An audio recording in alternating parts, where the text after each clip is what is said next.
Shalom Bapak Ibu sekalian yang kami cintai di dalam nama Tuhan Yesus Kristus. Pada kesempatan pagi hari ini kita mengucap syukur bahwa kita masih bisa beribadah pada hari ini di dalam ibadah online kita. Sebelum kita mulai ibadah, mari kita bersatu di dalam doa. Bapa di surga, Bapa yang kami sembah hanya di dalam nama Tuhan kami Yesus Kristus. Terima kasih atas penyertaan-Mu yang luar biasa di dalam kehidupan kami. Sepanjang minggu ini Tuhan, kami masih dapat menikmati kasih setiap Tuhan, kesehatan, nafas kehidupan yang Tuhan berikan kepada kami. Saatnya Tuhan kami mau bersehati, kami mau memuji-Mu, kami mau memuliakan nama-Mu Tuhan. Biar kiranya Engkau menyertai ibadah kami dari awal pertandingan pada akhirnya dengan pimpinan Roh Kudus, dan kami patahkan segala kuasa si setan, si iblis, roh jahat apapun yang ingin mengganggu ibadah kami ini, hanya di dalam nama Tuhan Yesus Kristus. Biarlah setiap kami ya Bapa di surga yang mengikuti ibadah pada pagi hari ini dapat merasakan kasih setia Tuhan dalam kehidupan kami ya Bapa. Biarlah Kau menjamah setiap pribadi lepas pribadi kami Tuhan, sehingga kami dapat merasakan hadirat-Mu nyata di tempat ini. Hadirat-Mu nyata di setiap pribadi lepas pribadi kami Tuhan. Biar urapan Allah mengalir. Kami serahkan ibadah kami hanya di dalam nama Tuhan Yesus Kristus. Kami mengucap syukur dan berdoa. Amin. Mari kita naikkan pujian bersama-sama. Sungguh indah Engkau Tuhan.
besar dalam kehidupan kami Tuhan. Kami mau tetap bersyukur dan menaikkan syukur bagi-Mu Tuhan. Hallelujah.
Tuhan karena kasih setia Tuhan dalam kehidupan kami.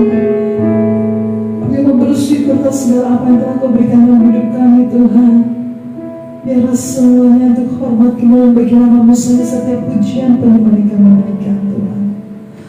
Saatnya kami mau bersatu, mau berdoa seperti yang Tuhan Yesus ajarkan kepada kami. Bapa kami yang di surga, dikuduskan nama-Mu, datanglah kerajaan-Mu, jadilah kehendak-Mu di bumi seperti di surga. Berikanlah kami pada hari ini makanan kami yang secukupnya, dan ampunilah kami akan kesalahan kami, seperti kami juga mengampuni orang yang bersalah kepada kami. Dan jangan membawa kami ke dalam pencobaan, tetapi lepaskanlah kami daripada yang jahat. Karena Engkau yang punya kerajaan dan kuasa dan kemuliaan sampai selama-lamanya. Kita akan memberikan hati kita, membuka hati kita, membuka pikiran kita untuk dibentuk oleh firman Tuhan. Biarlah kita bisa bertumbuh, kita bisa diperbaharui oleh firman. Kita naikkan pujian ini bersama-sama semua. Biarlah Roh yang memenuhi setiap hati kita.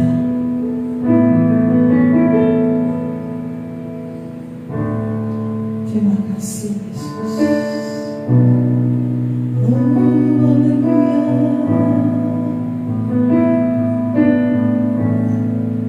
Singkat menyanyikan lagu ini.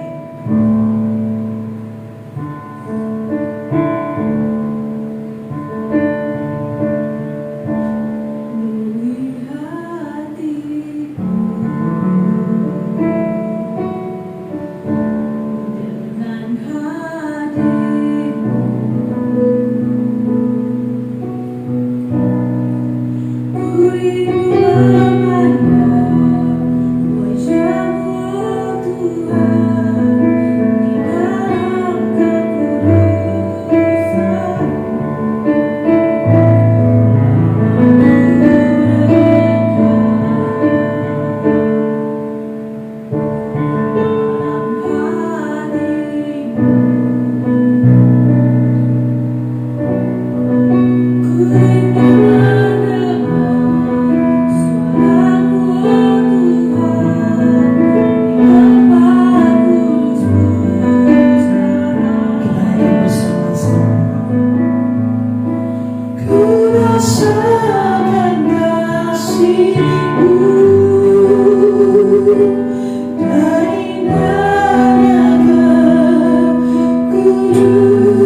Kita semua tetap ada di dalam penyertaan dan pemeliharaan Tuhan di dalam hari-hari kehidupan yang kita lalui.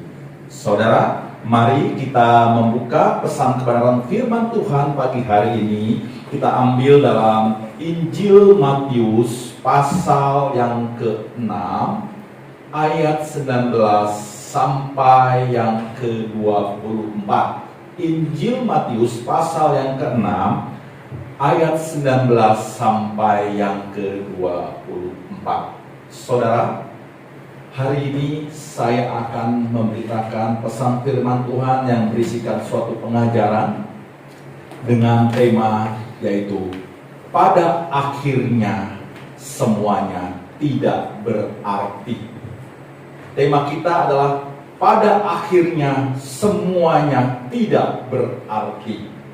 Saudara yang terkasih di dalam nama Yesus Kristus, jikalau untuk sesuatu yang tidak kekal di dunia ini, begitu banyak orang berlomba-lomba ya untuk mempertaruhkan hidupnya dan mengorbankan waktunya, tenaganya, pikirannya, bahkan uangnya untuk meraih dan mendapatkannya.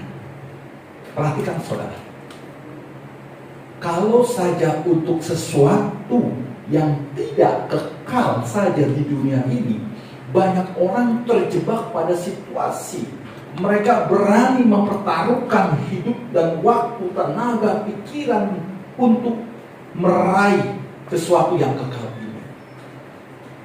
Dan sesuatu yang kekal ini saudara, ini berbicara harta.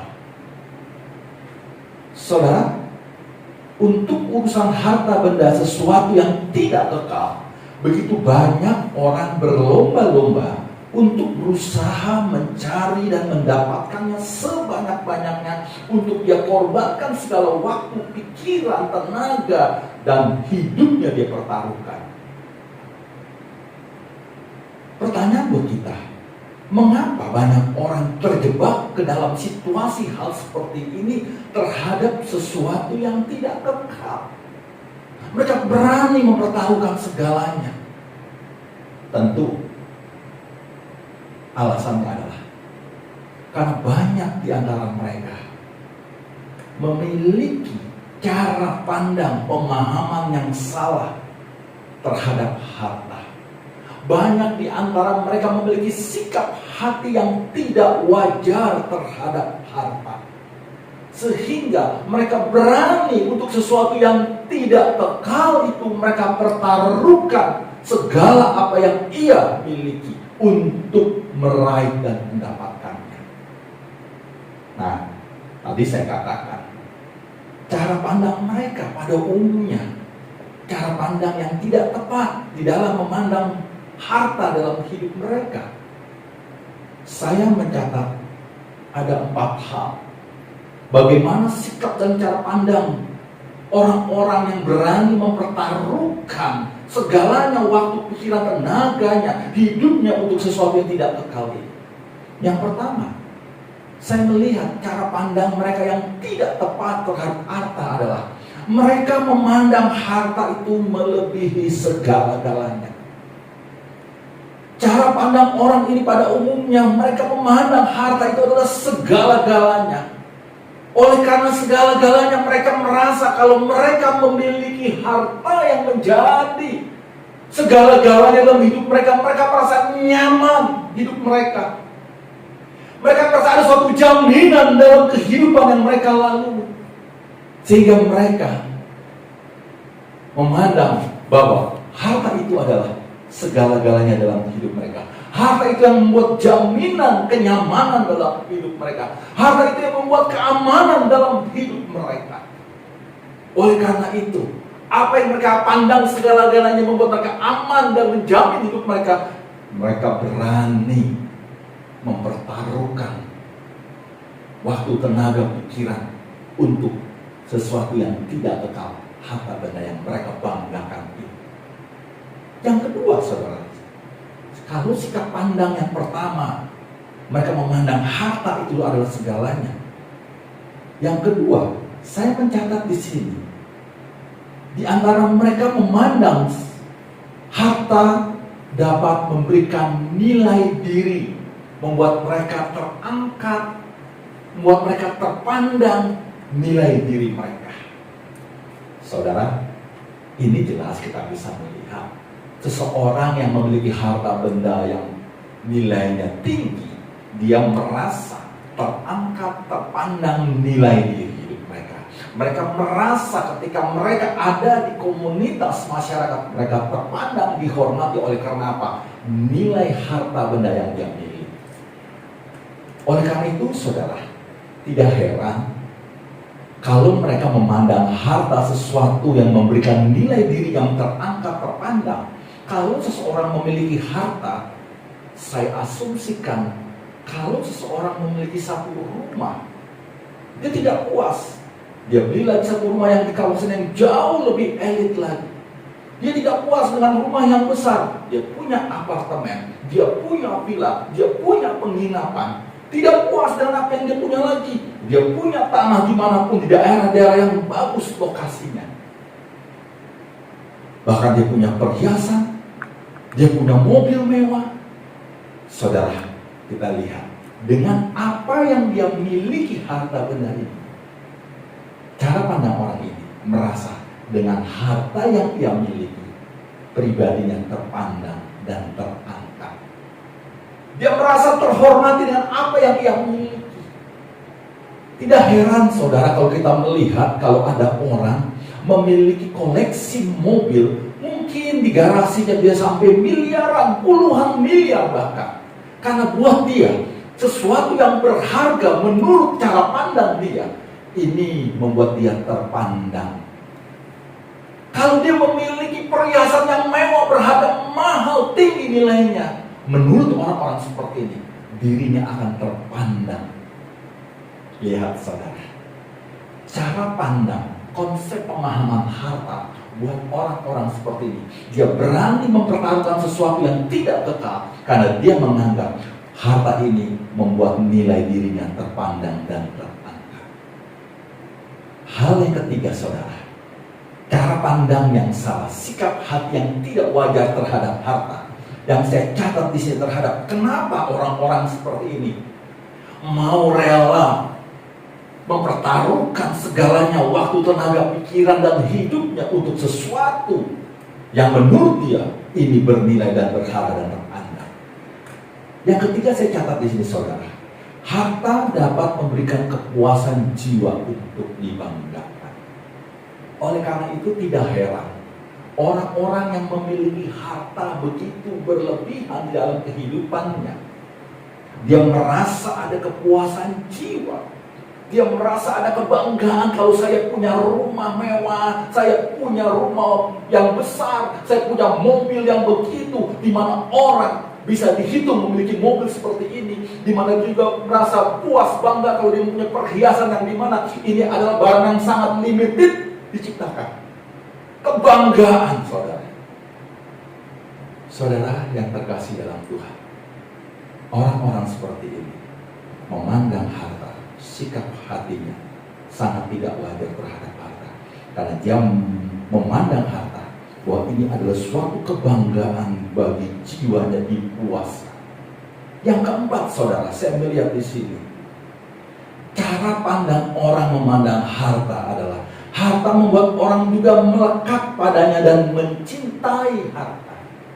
Saudara perhatikan, untuk segala sesuatu yang dibanggakan, yang membuat dia terpandang, yang membuat dia dipuaskan jiwanya, membuat orang itu melekat terhadap harta yang dia miliki.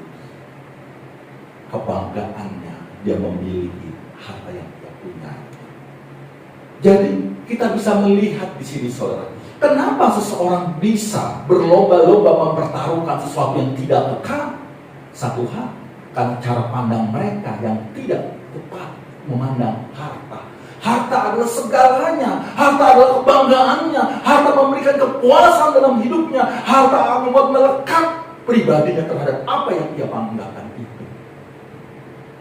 Saudara yang terkasih dalam nama Yesus, jujur saudara, kalaupun kita sebagai anak-anak Tuhan, kita aktif di dalam gereja, kita rajin, tapi tidak menutup kemungkinan, saudara, ada di antara kita memiliki sikap hati yang tidak tepat, tidak wajar memandang harta. Ada di antara kita memiliki cara pandang yang salah terhadap harta. Saudara, kalau kita mau jujur, periksa pribadi hati kita masing-masing.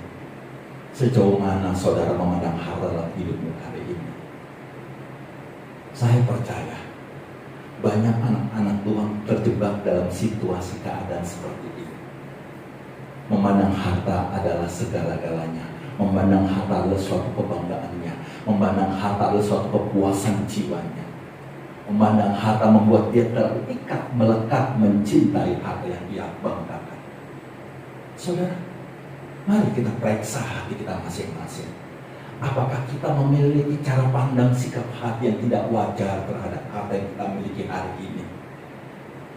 Bapak Ibu, saudara terkasih dalam Tuhan, inilah realita keadaan.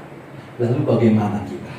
Kalau kita hari ini mungkin ada yang terjebak dengan situasi, pola pikir, cara pandang yang seperti ini. Saudara, Alkitab memberikan jawaban buat kita semua.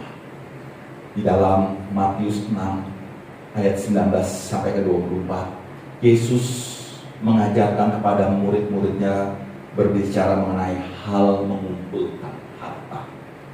Saudara, mari kita lihat.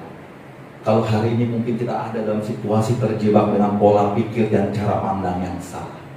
Mari kita lihat bagaimana apa yang Alkitab mau sampaikan buat saudara dan saya, agar kita memiliki cara pandang yang benar, sikap hati yang wajar terhadap harta yang engkau miliki hari ini.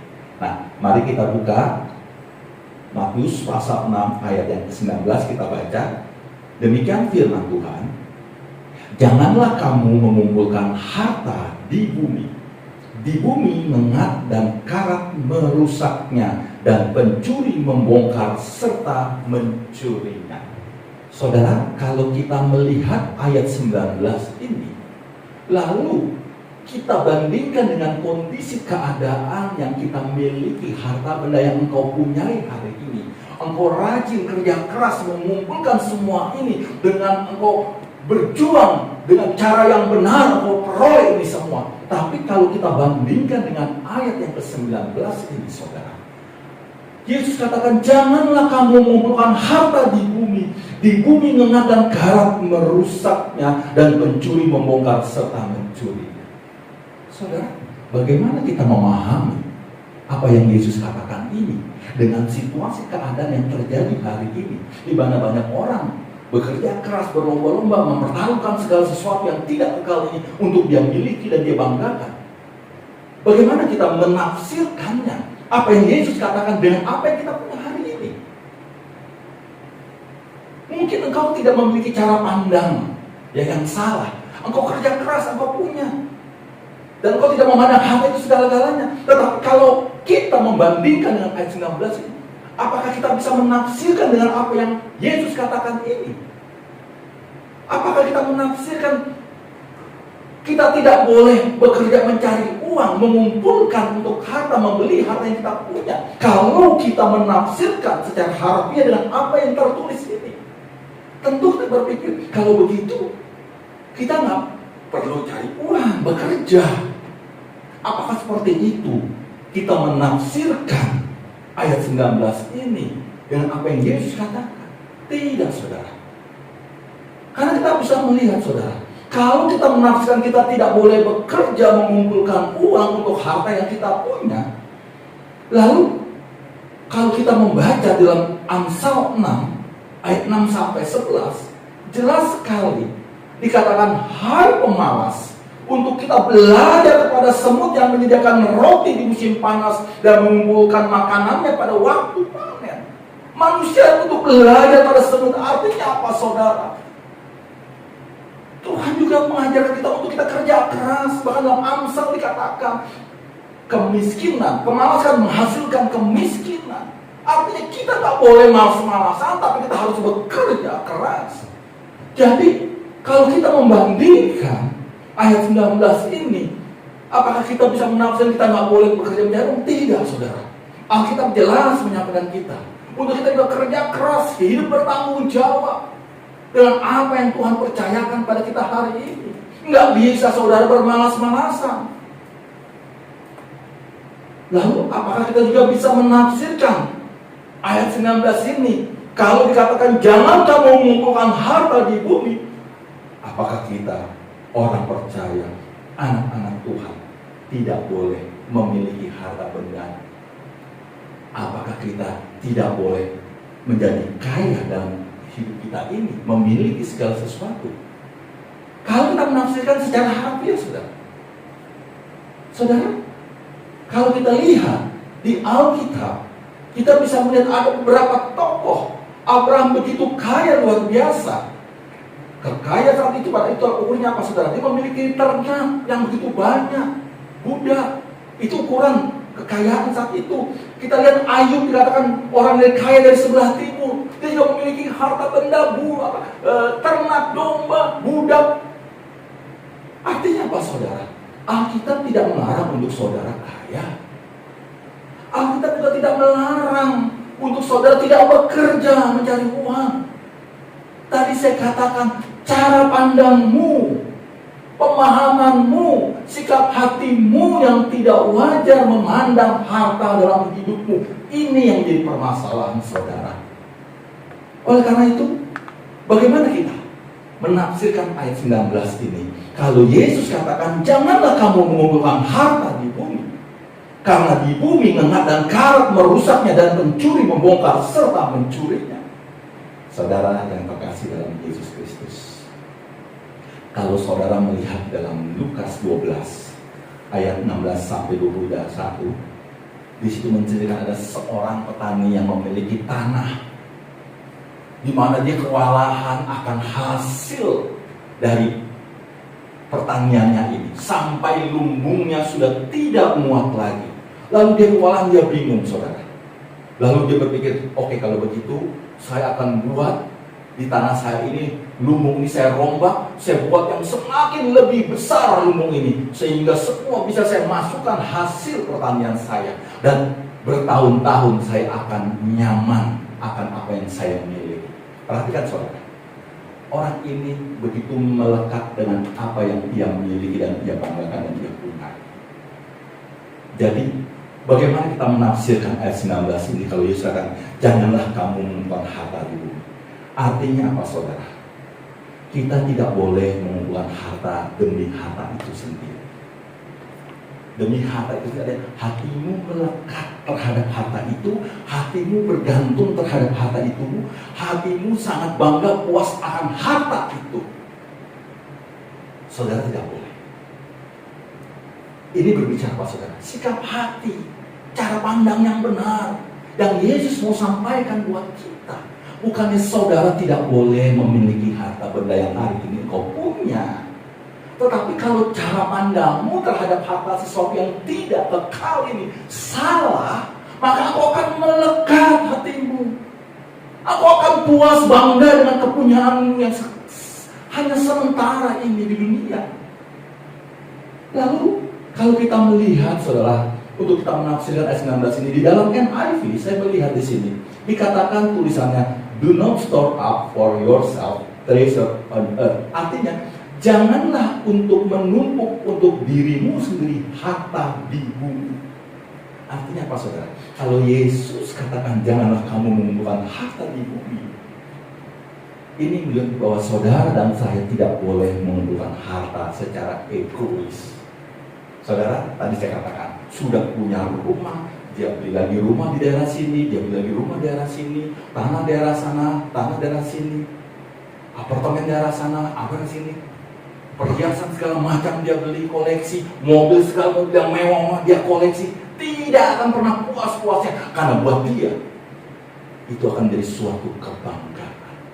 Ini yang saya katakan, mengumpulkan harta secara egois hanya untuk bagaimana jiwanya dipuaskan dan disenangkan. Karena tadi saya katakan, cara pandang menilai sesuatu harta dianggap sesuatu yang memuaskan jiwanya dan membanggakan pribadi. Kalau orang memiliki cara pandang seperti itu, dia akan egois saudara. Dia akan mengumpulkan, mencari hanya untuk menyenangkan dirinya, memuaskan dirinya. Inilah, oleh karena itu, apa yang Yesus katakan, janganlah kamu mengumpulkan harta di bumi. Ini berbicara apa saudara? Bukannya saudara tidak boleh bekerja, bukannya saudara tidak boleh mengumpulkan harta di dunia ini, tetapi cara pandangmu yang harus benar atas harta yang Tuhan percayakan hari ini kepada pribadimu. Jangan kita memiliki sikap hati yang tidak wajar terhadap harta ini. Itu akan membuat engkau melekat, bahkan menjadikan Tuhan Allahmu harta bendamu. Saudara yang terkasih dalam nama Yesus Kristus, dari dua hal ini kita menafsirkan ayat 19. Yesus ingin berbicara, ingin menyampaikan buat kita, bukan engkau tidak boleh memiliki harta, bukan engkau tidak boleh bekerja menghasilkan apa yang engkau peroleh, bukan. Tapi Yesus ingin menyampaikan, ini berbicara sikap hatimu terhadap hartamu.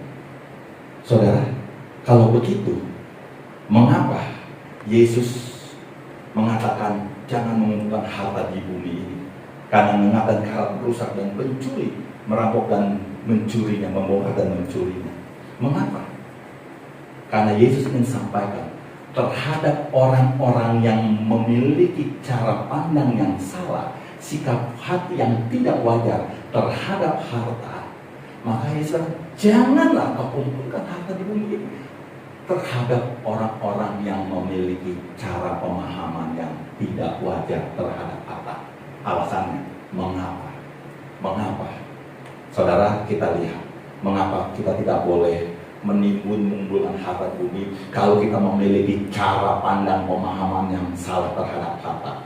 Yang pertama, saudara, mari kita lihat di dalam ayatnya yang ke-21, apa yang dikatakan. Karena Kita ayat yang ke-19-20 dikatakan, janganlah kamu mengumpulkan harta di bumi ngengat dan karat merusaknya, dan pencuri membongkar serta mencurinya. Tetapi kumpulkanlah bagimu harta di sorga, ngengat dan karat tidak merusaknya, dan pencuri tidak membongkar serta mencurinya. Alasan yang pertama, kenapa Yesus katakan jangan kita mengumpulkan harta bumi terhadap orang-orang yang memiliki cara pandang yang salah terhadap harta. Karena mereka memandang harta segalanya, harta adalah kebanggaannya, harta memuaskan jiwanya, harta membuat dia terpandang harga dirinya. Nah, Yesus katakan jangan mengumpulkan harta di bumi. Mengapa alasannya, saudara? Yang pertama, di ayat 19-20 jelas sekali. Yesus ingin sampaikan bahwa harta dunia ini bisa rusak, saudara.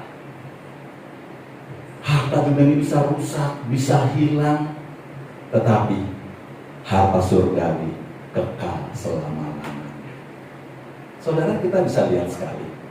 Saudara ingat cerita tentang Ayub. Orang yang kaya ini Tuhan izinkan dicobai. Apa yang dia punya, ternak apa semua, bahkan anaknya pun Tuhan izinkan bisa seketika lenyap, hilang. Saudara, kita juga ingat krisis moneter tahun 98, saudara. Berapa banyak orang-orang kaya yang bangkrut jadi miskin. Mengapa? $1 masih harga 2.500, tiba-tiba melonjak sampai harga 15.000 sampai 17.500. Pengusaha-pengusaha yang mempunyai urusan bisnis dengan nilai dolar, dia mengimpor barang dengan dolar, tiba-tiba dia harus punya kewajiban membayar dolar yang awalnya cuma 2.500 melonjak sampai 17.000. Berapa banyak orang-orang yang pailit oleh karena keadaan itu, miskin oleh karena keadaan seketika, saudara. Jadi, saudara terkasih dalam Tuhan, ini jelas betapa mudahnya ya bahwa harta di dunia ini bisa rusak, bisa hilang.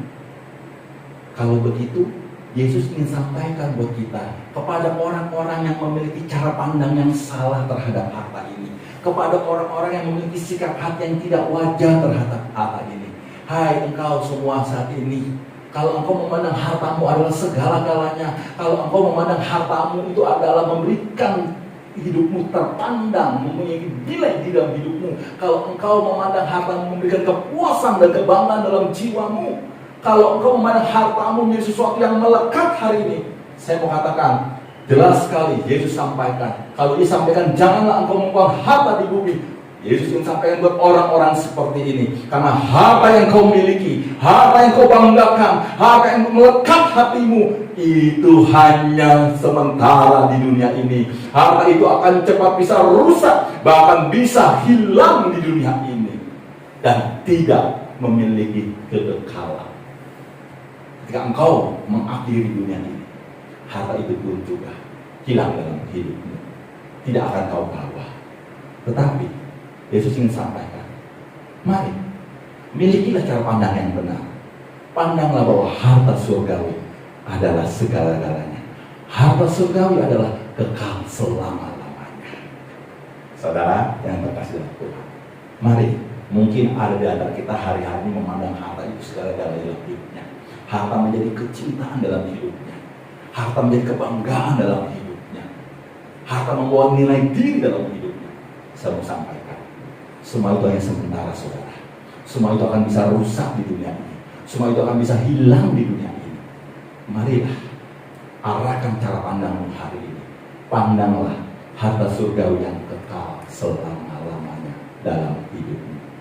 Yang kedua, saudara, mengapa Yesus sampaikan ini? Janganlah mengumpulkan harta di bumi terhadap orang-orang yang memiliki cara pandang pemahaman yang salah terhadap harta. Alasan yang kedua, kita lihat ayat yang ke-21. Dikatakan, karena di mana hartamu berada, di situ juga hatimu berada. Kalau yang pertama, bahwa harta yang di dunia ini yang kita banggakan itu hanya sementara dan bisa rusak dan hilang. Yang kedua, yang Yesus ingin sampaikan, saudara, bahwa hati kita selalu mengikuti harta kita. Perhatikan, saudara, hati kita selalu mengikuti harta kita. Oleh karena itu, saudara, Dalam Mazmur 62:11 dikatakan, apabila harta makin bertambah, janganlah hatimu melekat kepadanya. Orang yang mengejar harta, orang yang mencintai uang, pikirannya, hatinya pasti terus tertuju pada uang. Lihat saudara, orang yang mengejar harta, orang yang mengejar dan mencintai uang, pikirannya difokuskan, hatinya terus tertuju pada uang. Sementara orang yang mengejar harta surgawi selalu memikirkan bagaimana ia bisa menyenangkan dan memuliakan Tuhan dalam hidupnya. Oleh karena itu, mengapa Yesus sampaikan hal ini kepada orang-orang yang memiliki cara pandang yang salah terhadap harta? Karena ketika dia memiliki cara pandang terhadap harta, hati dan pikiran terhadap harta dan uang, maka sudah tentu fokus pikirannya hanya tertuju kepada harta dan uang. Tapi kita hari ini diingatkan, mari arahkan hati dan pikiranmu, fokus hidupmu atas harta surgawi. Maka hidupmu akan selalu memikirkan bagaimana engkau menyukakan Tuhan, bagaimana engkau mempermuliakan Tuhan dalam hidupmu. Nah, saudara yang terkasih dalam Tuhan, bagaimana atas hidup saudara hari ini? Ini menjadi suatu pertanyaan buat kita semua. Apakah saya bisa menjadi kaya untuk lebih mendapatkan banyak uang? Apakah itu menjadi keinginan saudara? Atau bagaimana saya bisa menyenangkan dan memuliakan Tuhan? Saudara yang tahu isi hati saudara. Apakah saudara ingin mau menjadi lebih kaya, mendapatkan banyak uang atau harta? Atau bagaimana saudara ingin menyenangkan dan memuliakan Tuhan? Mari saudara, jujur hati kita, periksa hati kita masing-masing. Apakah hati dan pikiran kita tertuju kepada harta atau harta surgawi yang Tuhan siapkan dalam hidupmu? Saudara yang terkasih dalam Tuhan, hal yang ketiga yang Yesus mau sampaikan, mengapa kita tidak boleh menimbun dan membuat harta di bumi, khususnya terhadap orang-orang yang memiliki cara pandang pemahaman yang salah terhadap harta. Hal yang ketiga saudara, di ayat yang ke-22 dikatakan demikian, mata adalah pelita tubuh. Jika matamu baik, teranglah seluruh tubuhmu. Saudara yang terkasih dalam Tuhan, di ayat 23-nya dikatakan juga, jika matamu jahat, gelaplah seluruh tubuhmu. Jadi jika terang yang ada padamu gelap, betapa gelapnya kegelapan ini. Mata ini menggambarkan suatu kiasan saudara. Karena seluruh pergerakan tubuh kita ini tergantung pada kemampuan daripada mata kita untuk melihat. Karena itu mata disebut pelita tubuh. Kalau mata kita baik, dikatakan ayat 22, artinya mata saudara diarahkan pada harta yang surgawi. Maka teranglah seluruh tubuhmu. Artinya hidup saudara akan baik. Tetapi kalau matamu jahat, artinya mata saudara akan pada harta duniawi, maka gelaplah seluruh tubuhmu. Artinya hidup kita akan jahat. Hari ini saya bertanya buat kita semua, kemana pandangan arah matamu? Apakah kepada yang jahat ataukah kepada yang baik? Kalau pandanganmu mengarah kepada yang baik, maka teranglah seluruh tubuhmu. Engkau memandang harta surga. Tapi kalau engkau hanya memandang kepada hal yang jahat, maka gelaplah seluruh tubuhmu. Saudara yang terkasih dalam Tuhan, mari siapapun kita hari ini, kita mau diajarkan dan diingat bagaimana sikap hati kita dalam memandang harta dalam hidup saudara dan saya. Yang keempat, saudara, yang terakhir yang mau saya sampaikan, mengapa Tuhan Yesus mengatakan janganlah kamu mengumpulkan harta di bumi terhadap orang-orang yang memiliki cara pandang yang salah terhadap harta ini. Ayat 24 dikatakan, tak seorang pun dapat mengabdi kepada dua tuan, karena jika demikian ia akan membenci yang seorang dan mengasihi yang lain, atau ia akan setia kepada seorang dan tidak mengindahkan yang lain. Kamu tidak dapat mengabdi kepada Allah dan kepada Tuhan. Kata Tuhan dalam bahasa Yunani adalah kurios, saudara, yang mengandung arti pemilik atau owner. Kata mengabdi seharusnya memperhambakan diri. Seorang pelayan bisa melayani beberapa tuannya. Tetapi status saudara dan saya adalah seorang hamba, doulos. Seorang hamba statusnya dimiliki sepenuhnya oleh tuannya. Hak-haknya dimiliki sepenuhnya. Dia tidak boleh menghamba kepada siapapun, hanya kepada Tuhannya. Saudara dan saya adalah doulosnya Tuhan, hambanya Tuhan.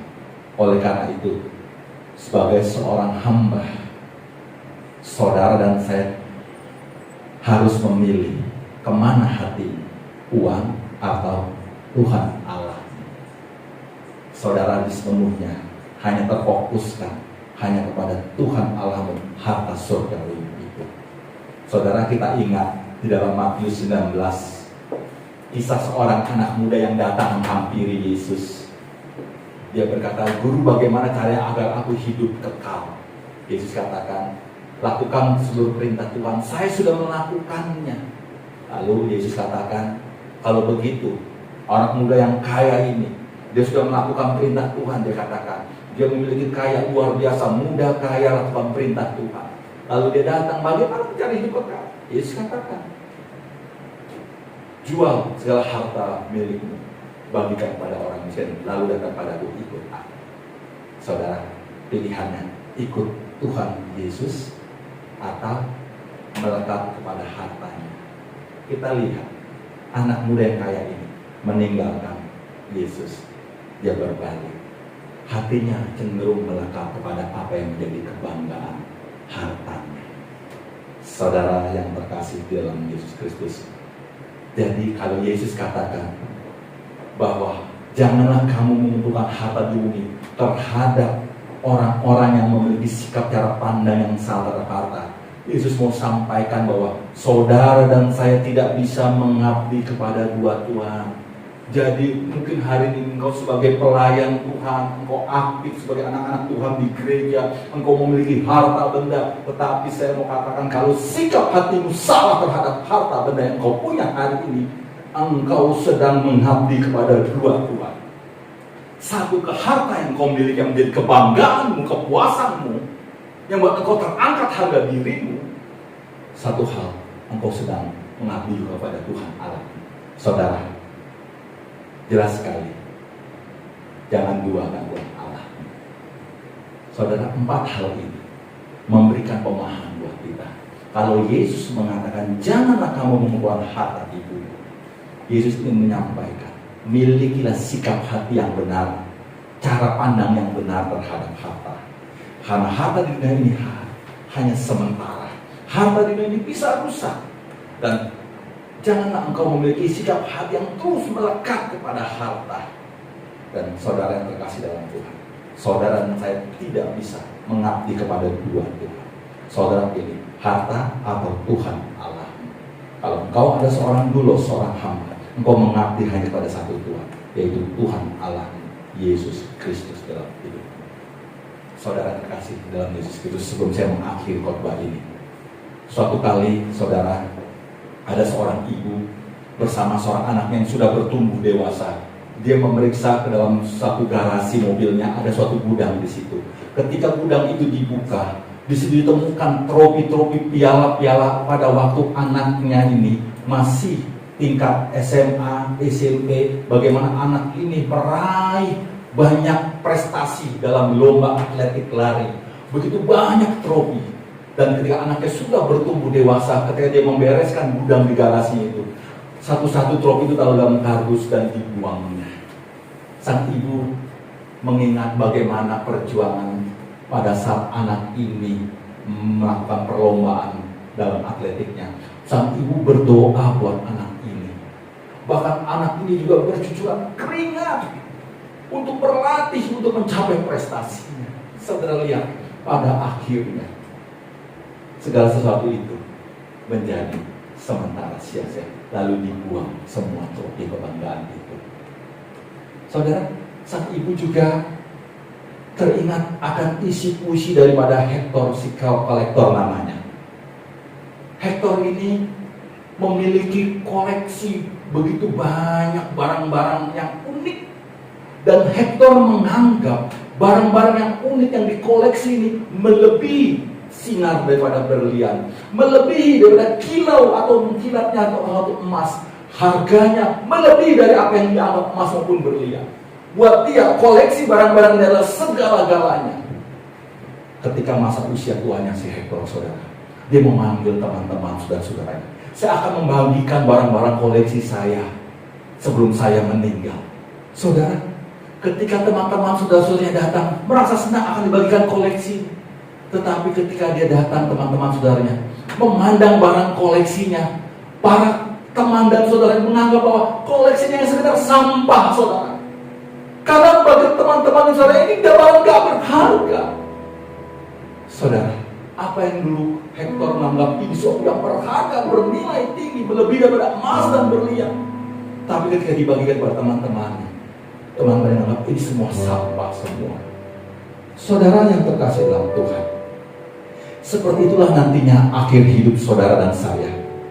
Semua milik kita, semua benda yang kita perjuangkan di sepanjang perjalanan hidup kita menjadi tidak berarti apa-apa kecuali sampah. Saat itulah kita diyakinkan bahwa harta bukanlah hal yang paling berharga dalam hidup ini. Mulai saat ini, mari saudara saya miliki cara pandang yang benar atas harta. Saudara ingat bagaimana Paulus memiliki cara pandang dalam Filipi 3 ayat 7. Apa yang dulu kuanggap keuntungan, hari ini anggap rugi karena Kristus. Hari ini mungkin kamu memandang harta segala-galanya. Hari ini kamu memandang harta adalah suatu hal yang bernilai, membuat kamu terpandang. Saya mau katakan itu hanya sementara. Sementara di dunia ini. Pastikan harta surga adalah segala-galanya yang membawa engkau kepada kekekalan. Kekayaan yang terbesar kita adalah kekayaan yang kita miliki dalam Kristus Yesus. Saudara, saya harus memiliki konsep yang benar mengenai harta. Saudara harus memandang bahwa segala sesuatu yang kita miliki di bumi adalah milik Tuhan. Kita harus bekerja keras untuk menghasilkan uang untuk memenuhi kehidupan saudara, bukan untuk memperkaya diri sendiri, tetapi untuk memperkaya Tuhan demi kepentingan pekerjaannya. Memperkaya Tuhan artinya mendukung pekerjaan Tuhan agar lebih maju dan berkembang. Jika kita ini melakukan dengan sungguh-sungguh, maka sesungguhnya kita sedang mengumpulkan harta kita sendiri di dalam kerajaan surga. Tentu sebenarnya kita ke surga bukan karena harta apapun, tetapi karena Tuhan Yesus sendiri yang adalah harta abadi kita. Amin.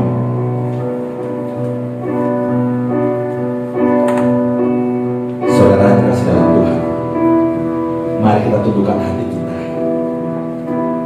untuk bisa tunduk dan berdoa. Bapa yang baik, Bapa dalam nama Yesus Kristus, pagi ini kami dibukakan kesadaran diri kami. Kami diajarkan pemahaman yang benar bagaimana kami memandang harta sesungguhnya dalam hidup kami. Bagaimana kami memiliki sikap hati yang wajar terhadap harta.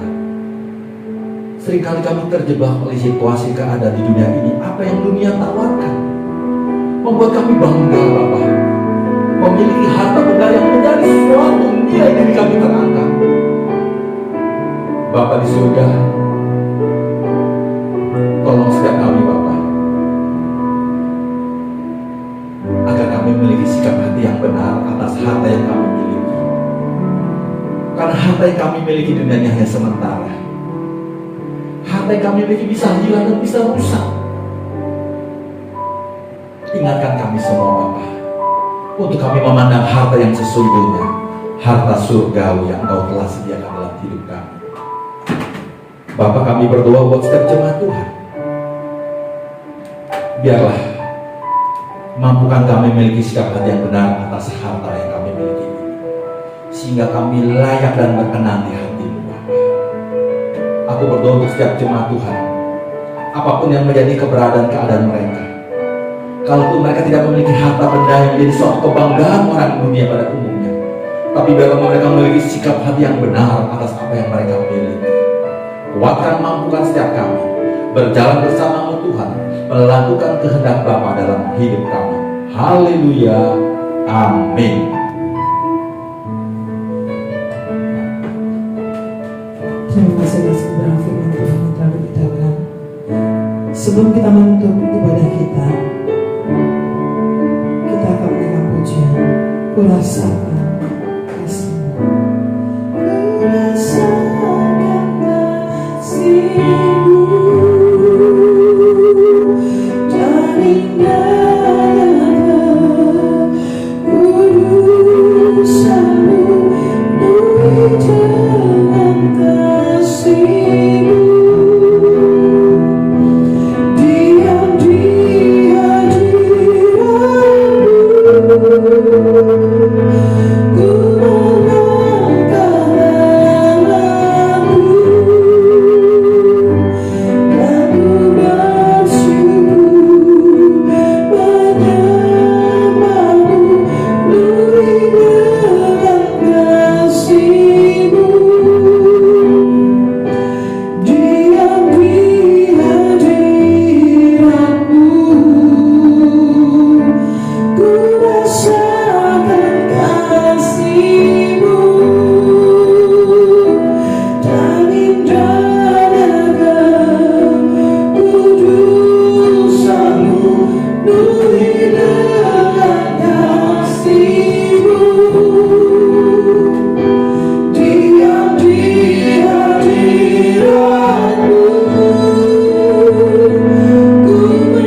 Sebelum kita menerima doa berkat, mari kita bersama-sama kita mengucapkan pengakuan iman Rasul kita secara bersama-sama seperti apa yang sudah diajarkan oleh Bapak-Bapak gereja kita sepanjang zaman.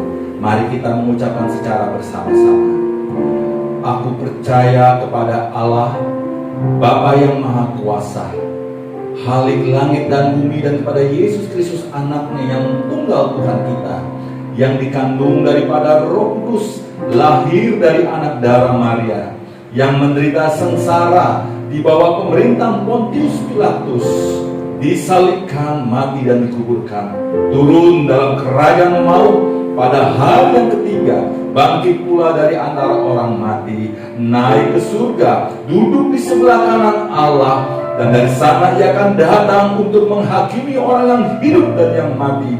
Aku percaya kepada Roh Kudus, gereja yang kudus, dan persekutuan orang kudus, pengampunan dosa, kebangkitan dari dan hidup yang kekal. Saudara-saudara yang terkasih dalam Tuhan, mari arahkanlah hati dan pikiranmu. Terimalah berkat daripada Allah Bapa di surga. Tuhan memberkati engkau dan melindungi engkau. Tuhan menyertai engkau dengan wajahnya dan memberi engkau kasih karunia. Tuhan menghadapkan wajahnya kepadamu dan memberi engkau damai sejahtera, mulai saat pagi hari ini sampai Maranatha. Tuhan Yesus datang kali kedua menjemput kita semua. Semua kita yang sudah diberkati pagi ini katakan amin.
hari Minggu.